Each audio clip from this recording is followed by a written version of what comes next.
चलिए बात करते हैं एक ऐसे अधिकार के बारे में जो आपको ये राइट देता है कि आप अपनी शादी को मानने से इनकार कर सकते हैं।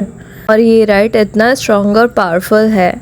इस राइट के बिहाफ पे आप डाइवोर्स के लिए भी अप्लाई कर सकते हैं, क्योंकि डिफरेंट लॉज के अंदर इस राइट को as a ground of divorce भी मेंशन किया हुआ है।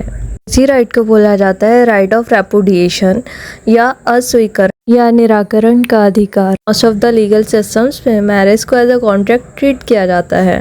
इन केस इस कॉन्ट्रेक्चुअल ऑब्लिगेशन में अगर एक पार्टी दूसरी पार्टी के साथ इस कॉन्ट्रैक्ट को निभाने से ही मना कर दे तो उस कंडीशन में दूसरी पार्टी के पास ये राइट आ जाता है कि वो किसी भी अदर कॉन्ट्रैक्ट के द्वारा इस केस में लीगल एक्शन ले। रेपुडिएशन एक ऐसा लीगल तरीका है जिसमें एक मैरिड पर्सन अपने उस मैरिज से रिलेटेड लगभग सभी ऑब्लिगेशन को फुलफिल करने से पूरी तरह से रिफ्यूज़ कर दे। इस रिफ्यूज़ल की इंटेंशन बिल्कुल क्लियर होनी चाहिए और अपनी इंटेंशन को शो करने के लिए एक पर्सन अपने रिफ्यूज़ल को रिटर्न फॉर्म में भी मेंशन कर सकता है या ऑरली भी अपने रिफ्यूज़ल को दूसरी पार्टी को एक्सप्रेस कर सकता है या इम्प्लाइडली भी, मतलब अपने एक्शन के थ्रू अपनी मैरिटल ऑब्लिगेशन को फुलफिल करने से मना करके अपनी इंटेंशन, अपना डिसइंटरेस्ट उस मैरिज में दूसरी पार्टी को शो कर सकता है। रेपुडिएशन का मतलब है एक शादी को जो हो चुकी है उसके अस्तित्व को सिरे से खारिज करना। डिफरेंट लॉज के डिफरेंट सेक्शंस में राइट ऑफ रेपुडिएशन को मेंशन किया गया है, पर आज हम बात करने वाले हैं हिंदू लॉ और मुस्लिम लॉ में राइट ऑफ रेपुडिएशन। तो इन लॉज की बात करें तो इन लॉज के अंडर सिर्फ एक फीमेल को रेपुडिएशन का राइट दिया हुआ है। हिंदू मैरिज एक्ट के इस सेक्शन के under and dissolution of Muslim marriage act के इस पर्टिकुलर सेक्शन के अंडर रेपुडिएशन को डाइवोर्स का ग्राउंड बनाया गया है। तो चलिए समझते हैं हिंदू लॉ में और मुस्लिम लॉ में एक फ़ीमेल किस तरह से अपनी मैरिज को रेपुडिएट कर सकती है। कोई भी ऐसी फ़ीमेल जिसकी चाइल्ड मैरिज उसके पेरेंट्स या उसके गार्जियन के थ्रू करवा दी गई थी और शादी के वक्त उसकी उम्र 15 साल से कम थी और छोटी उम्र होने के कारण उसका कंसेंट नहीं लिया गया या उसको डरा धमका के उसका कंसेंट लिया गया या उसका कंसेंट तब लिया गया जब मैच्योरिटी नहीं होने की वजह से उसके कंसेंट की कोई लीगल वैल्यू नहीं थी। उस कंडीशन में उस बालिका वधू की उम्र जब 15 साल हो जाती है तो माना जाता है उस बालिका वधू में इतनी मैच्योरिटी आ चुकी है कि वो एक सही फैसला ले सकती है, उसको अपनी शादी को कंटिन्यू करना है या इस शादी को कैंसिल आउट करना है। 15 साल की उम्र होने से 18 साल की उम्र का होने तक एक मैरिड फीमेल के पास ये राइट रहता है कि वो अपने राइट टू रेपुडिएशन मतलब शादी को इनवैलिडेट करने के इस राइट को एक्सरसाइज कर सकती है। Resolution of Muslim marriage act में भी रेपुडिएशन ऑफ मैरिज को ग्राउंड ऑफ डाइवोर्स बनाया गया है। इस्लामिक लॉ में रेपुडिएशन के इस राइट को ऑप्शन ऑफ पॉवर्टी या खयार उल बुलुक कहा जाता है और हिंदू और मुस्लिम दोनों लॉज में ये राइट बॉयज़ के पास अवेलेबल नहीं है। चलिए समझते हैं लीगली एक मैरिज को किस तरह से रेपुडिएट किया जा सकता है। तो सबसे पहले एक फीमेल ऐसी होनी चाहिए जिसकी 15 साल से कम की उम्र में शादी करा दी गई हो। सेकेंडली वो फीमेल अपनी मैरिज को रेपुडिएट करने की क्लियर इंटेंशन शो करे। थर्ड वन इज रेपुडिएशन के ऑप्शन को एक्सरसाइज करने के लिए इस बार का ध्यान रखा जाना चाहिए 15 साल की होने के बाद और 18 साल की होने से पहले ही एक फीमेल इस ऑप्शन को एक्सरसाइज कर सकती है। फोर्थ वन इज सिर्फ इंटेंशन ऑफ रेपुडिएशन शो करने से एक मैरिज ऑटोमेटिकली रेपुडिएट नहीं हो जाती।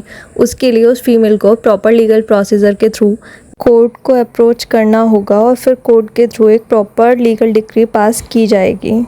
उस डिक्री के थ्रू ही उस मैरिज को नल एंड वॉइड डिक्लेयर किया जा सकता है। एक बालिका वधू को शादी के बंधन से मुक्त करने का रेपुडिएशन एक बहुत अच्छा तरीका है।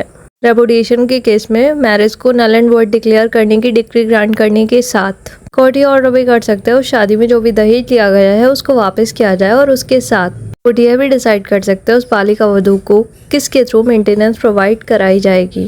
राइट ऑफ रेपुडिएशन एक फीमेल का बहुत इंपॉर्टेंट राइट है। इसका भी एक एक्सेप्शन है पुबर्टी की एज अटेन करने के बाद, मतलब 15 साल की होने के बाद।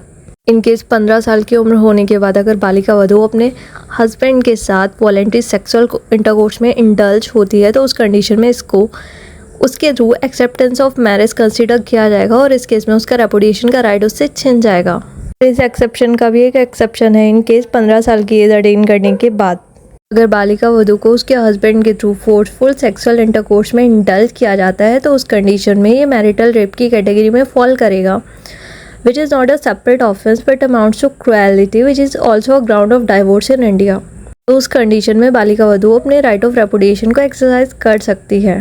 इस पर्टिकुलर केस में भी डिसीजन प्रोनाउंस करते हुए केरला हाईकोर्ट ने ये हेल्ड किया था in case after attaining the age of puberty, मतलब 15 साल की एज अटेन करने के बाद अगर एक चाइल्ड ब्राइड को उसके हस्बैंड के थ्रू फोर्सफुल सेक्सुअल इंटरकोर्स में इंडल्ज किया जाए तो उस कंडीशन में उसके right of repudiation of marriage के ऊपर कोई फ़र्क नहीं पड़ता है और अपने right of repudiation of marriage को वो एक्सरसाइज कर सकती है।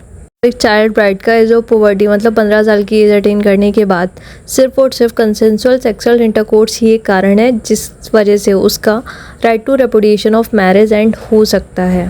तो रेपुडिएशन ऑफ मैरिज के राइट को एक्सरसाइज करने के लिए time is the most critical thing. एक बार 15 साल की उम्र अटेन करने के बाद और 18 साल की उम्र अटेन करने से पहले ही इस राइट को लीगली एक्सरसाइज किया जा सकता है। तो repudiation is the most important legal tool which can be exercise in the case of child marriage.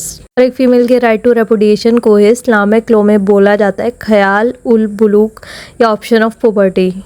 Hindu और मुस्लिम लॉ दोनों में ही रेपुडिएशन का राइट सिर्फ और सिर्फ एक फीमेल ही एक्सरसाइज कर सकती है और Hindu and Muslim personal laws में एक मेल को राइट ऑफ रेपुडिएशन प्रोवाइड नहीं किया गया है।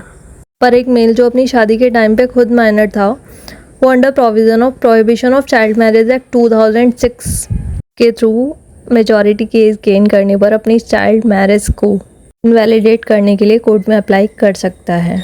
तो उम्मीद है आपको राइट ऑफ रेपुडिएशन मतलब ऑप्शन ऑफ पुबर्टी एंड ख्याल और बुलूक का कंसेप्ट समझ में आ चुका होगा। सो मिलते हैं आपको नेक्स्ट वीडियो लेक्चर में एक नए वीडियो के साथ। तब तक के लिए thank you so much, take care, bye bye, stay tuned to love with flow for more such videos.